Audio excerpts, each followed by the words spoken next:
Paris हमले के 2 दिन बाद आईएसआईएस के खिलाफ फ्रांस ने की बड़ी कार्रवाई। अमेरिकी सेना की मदद से आतंकवादी संगठन के कई ठिकानों पर बरसाए बम। पेरिस में शुक्रवार को हुए हमले में मरने वालों की तादाद 132 हुई। 30 शवों की अभी तक शिनाख्त नहीं। बेल्जियम में कुल 7 संदिग्ध गिरफ्तार। पुलिस के अनुसार पेरिस हमले में 3 भाई भी हुए थे शामिल। बेल्जियम पुलिस का दावा, हमले में शामिल एक भाई की मौत, दूसरा गिरफ्तार, जबकि तीसरे के बारे में कोई पुख्ता जानकारी नहीं। कटी हुई उंगली से एक आतंकवादी का खुला राज। फ्रांस के उमर इस्माइल मुस्तफई के तौर पर हुई पहचान। उसके पिता और भाई समेत 6 लोग पुलिस की गिरफ्तार में।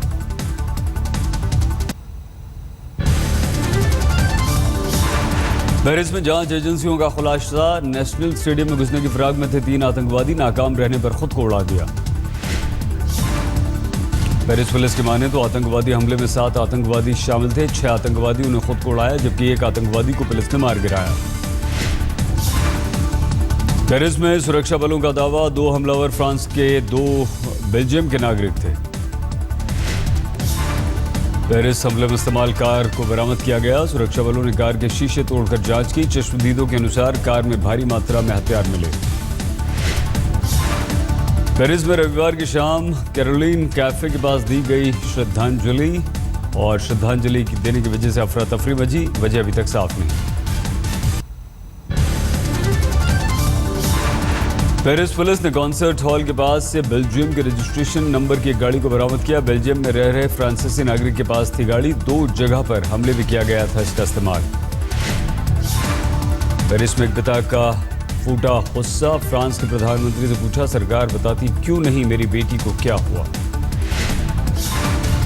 तुर्की में भी आईएसआईएस ने रची साजिश। बहुमंजिला इमारत में छिपे आत्मघाती हमलावर ने किया धमाका।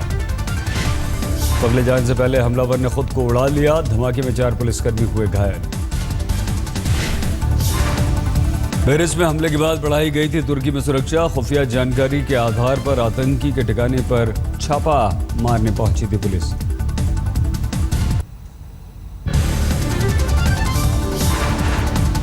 दो दिन बाद भी गम में डूबा है पेरिस। शहर के मध्य में रिपब्लिक स्मारक पर लोगों ने आतंकवादी हमले में मारे गए लोगों को दी श्रद्धांजलि। रोशनी से नहाया मिस्र के गिज़ा का ऐतिहासिक पिरामिड। आतंकवादी हमले और रूसी विमान हादसे में मारे गए लोगों को किया गया याद। जर्मनी में भी पेरिस में मारे गए लोगों को दी गई श्रद्धांजलि। राष्ट्रपति जोशिम गाउक और चांसलर मार्केल ने माल्यार्पण कर रखा मौन। बर्लिन में फ्रांसीसी दूतावास के बाहर भी दी गई श्रद्धांजलि। गम में डूबे लोगों ने फूल चढ़ाकर, कैंडल जलाकर मारे गए लोगों को किया याद। पेरिस हमले को याद कर भावुक हुई पॉप स्टार मैडोना। स्टॉकहोम में कहा, आतंकवादी हमले के बाद स्टेज पर परफॉर्म करना मुश्किल।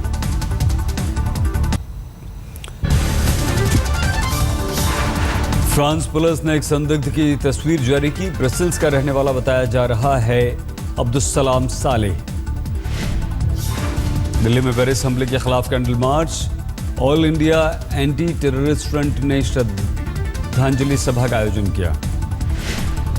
पेरिस हमले के साथ मुंबई में भी श्रद्धांजलि दी गई। मुंबई ने भी बांटा दर्द। फ्रांस के झंडे के रंग में रंगा सीएसटी स्टेशन। कोलकाता में पेरिस हमले के खिलाफ निकाला गया कैंडल मार्च। सैकड़ों लोगों ने लिया हिस्सा। वाराणसी के मणिकर्णिका घाट पर पेरिस हमले में मारे गए लोगों को दी गई श्रद्धांजलि। प्रार्थना में कई विदेशी नागरिक शामिल।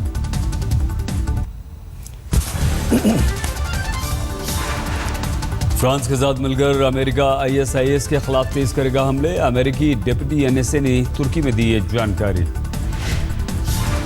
G20 समिट में अमेरिका के राष्ट्रपति बराक ओबामा शामिल हैं। उन्होंने कहा, पेरिस पर हमला सभ्य दुनिया पर हमला है।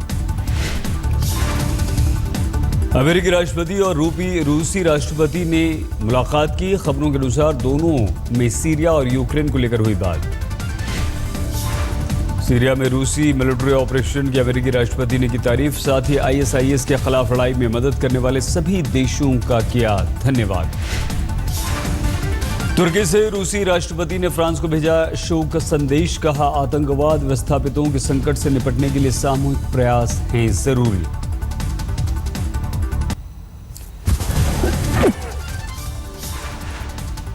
तुर्की में G20 समिट का आज दूसरा दिन। कल 20 राष्ट्रों के अध्यक्षों ने मौन रखकर पेरिस हमले में मारे गए लोगों को दी श्रद्धांजलि।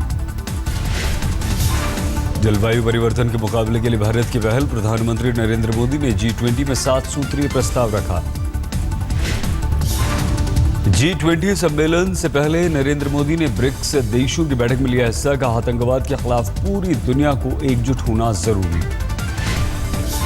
G20 समिट के पहले दिन महिला सशक्तिकरण को लेकर संयुक्त राष्ट्र का एक संयुक्त बयान जारी। ठोस नीति बनाने की उठी आवाज।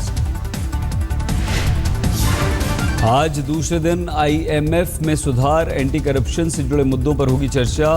अंताल्या एक्शन प्लान पर भी होगा विचार।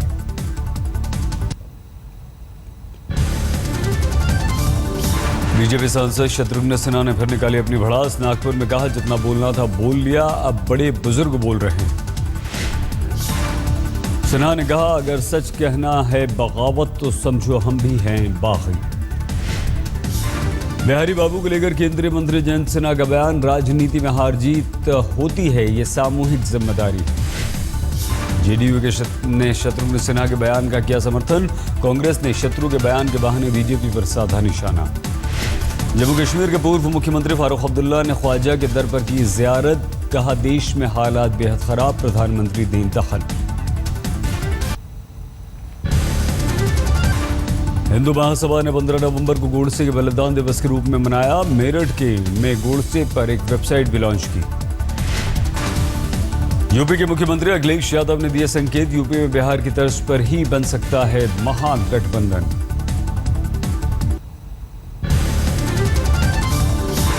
मुंबई में बीती रात एक कंपनी में लगी भीषण आग। कई घंटे की मशक्कत के बाद दमकल की 5 गाड़ियों ने काबू पाया।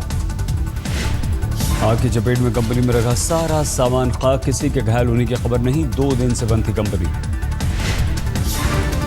दिल्ली के गांधीनगर में एक कपड़ा व्यापारी से 2 लाख रुपए की लूट। बाइक सवार 3 लुटेरों ने वारदात को दिया अंजाम।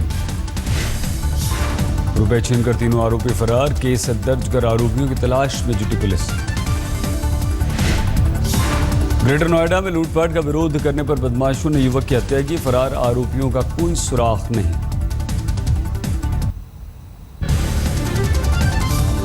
दिल्ली के नेपसराय में डीयू के 2 छात्रों की पिटाई को लेकर लोगों में गुस्सा। स्थानीय लोगों ने पुलिस के खिलाफ जमकर नारेबाजी की। दिल्ली के अशोक विहार में चाकू के दम पर एक के बाद एक लूट की 5 वारदात को अंजाम देने वाले लुटेरे गिरफ्तार। एक नाबालिग भी। पूर्वी दिल्ली के कोंडली में छठ पूजा के लिए घाट बना रहे 2 युवकों की नहर में डूबने से मौत। दोनों के घरों में मातम। फरीदाबाद में एक शख्स और उसकी पत्नी की मिट्टी में दबकर मौत। झुग्गी के लिए खोद रहे थे मिट्टी। यूपी के बागपत में हाईवे पर ट्रैक्टर ट्रॉली ने बाइक को मारी टक्कर। हादसे में 3 की मौत।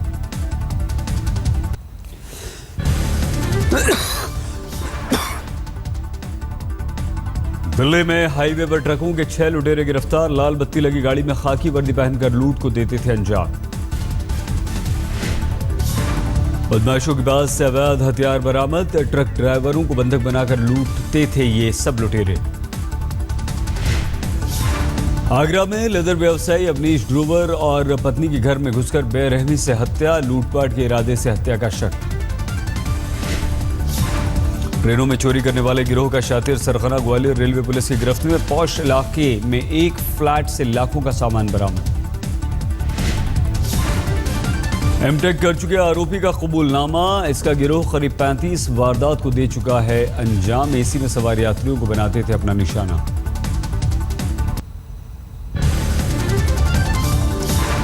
दिल्ली के संगम विहार में युवक की हत्या पर बवाल। गुस्साए लोगों ने शव के साथ किया प्रदर्शन। कई बसों में तोड़फोड़।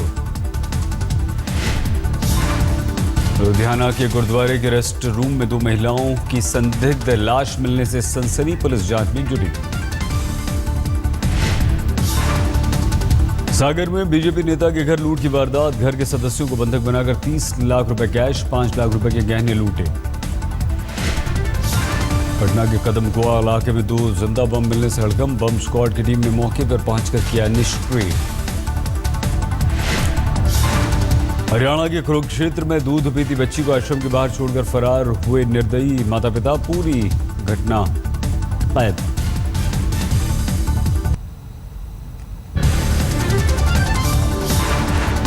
फरीदाबाद में बाइक कंपनी में जहरीली गैस लीक होने से 3 कर्मचारियों की मौत, 4 की हालत गंभीर। हरियाणा के कुरुक्षेत्र में इंडियन ऑयल की पाइपलाइन से तेल चोरी का खुलासा, अब तक किसी की गिरफ्तारी नहीं। मथुरा में एक मकान में अवैध शराब मिलने पर हंगामा, लोगों ने सड़कों पर बोतलें फोड़कर पुलिस के खिलाफ नाराजगी जाहिर की।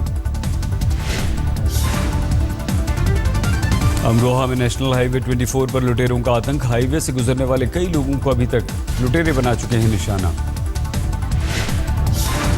असम के चिरांग जिले से 1,33,000 के नकली नोट बरामद, पुलिस ने 2 लोगों को किया गिरफ्तार।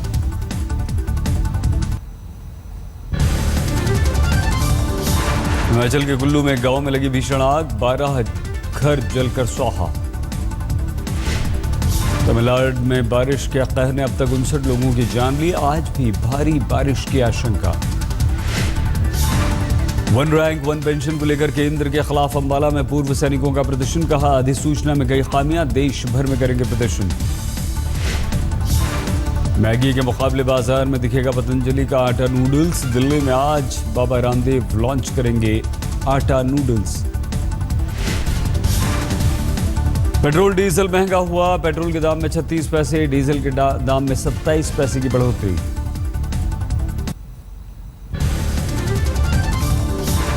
दिल्ली ट्रैफिक पुलिस ने कानून तोड़ने वालों के खिलाफ शुरू किया ऑपरेशन चेक रिव्यू, रविवार को 200 से ज्यादा लोगों को चालान काटे। फरीदाबाद के सुनपेड़ कांड को लेकर दलितों ने की महापंचायत, लोगों ने 5 फरार आरोपियों की गिरफ्तारी की मांग की। उत्तर प्रदेश में सरकारी बाबुओं की लूट, पंचायत चुनाव के दौरान नो ड्यूज बनाने के नाम पर वसूले जा रहे हैं 100 से 500 रुपए। मध्य प्रदेश के हरदा में नाव पर सवार 14 लोग नर्मदा नदी में डूबे, 2 शव निकाले गए, 9 को जिंदा बचाया गया। बिहार की बाढ़ पहुंची, स्वच्छ गंगा मुहिम चला रही आईटीबीपी की टीम, 12 दिसंबर को गंगा सागर पहुंचने का है लक्ष्य।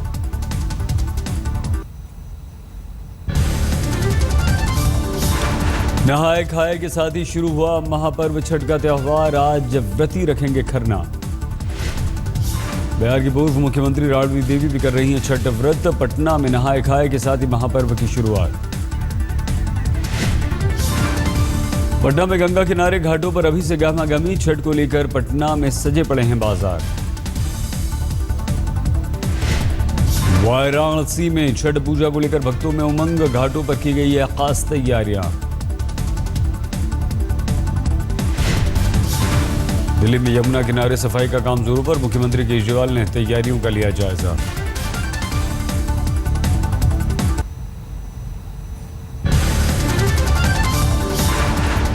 अभिनेत्री हेजल कीथ से युवराज की सगाई की खबर पर लगाई मुहर, युवी के साथ अपनी तस्वीर ट्वीट की।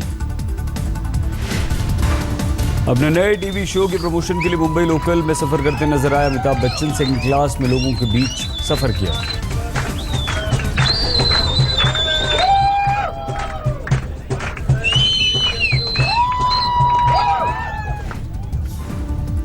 रविवार को अमिताभ बच्चन ने लोकल में सफर किया, अपने साथ अमिताभ को देखकर हैरान रहे यात्री।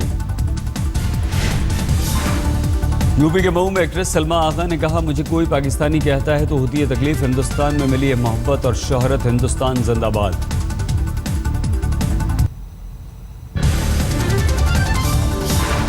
आज बेंगलुरु में खेला जाएगा तीसरे दिन का टेस्ट, दूसरा दिन बारिश की वजह से एक भी गेंद नहीं डाली जा सकी थी। अब टीम इंडिया को जीत का भी पूरा भरोसा, पहली पारी में दक्षिण अफ्रीका के 214 के जवाब में भारत ने बिना कोई विकेट खोए बना लिए हैं 80 रन।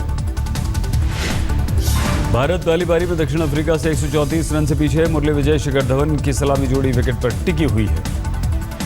पहले दिन भारतीय के अंदाजों ने दिखाया था कमाल, अश्विन जडेजा ने 4 विकेट चटकाए थे।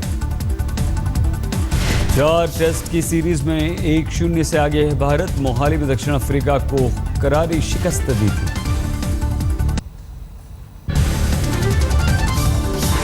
न्यूजीलैंड ऑस्ट्रेलिया के बीच खेले जा रहे दूसरे टेस्ट में रनों की बारिश, ऑस्ट्रेलिया के 559 रनों के जवाब में न्यूजीलैंड ने 6 विकेट पर बनाए 510 रन। रॉस टेलर ने तूफानी पारी खेली, 235 रन बनाकर अभी भी नाबाद हैं। विलियमसन ने भी ठोके हैं 166 run. Cricket all star T20 series में शेन वॉर्न के वॉरियर्स के आगे सचिन के ब्लास्टर्स फिर से हुए पस्त। वॉरियर्स ने 3-0 से क्लीन स्वीप की। आखिरी मैच में सचिन सौरव गांगुली के हाफ सेंचुरी पर फिरा पानी। पॉन्टिंग, संगकारा, कैलिस बने वॉरियर्स की जीत के hero. China open super series के फाइनल में हारी साइना नेहवाल चीनी खिलाड़ी ने 21-12, 21-15 से हराया।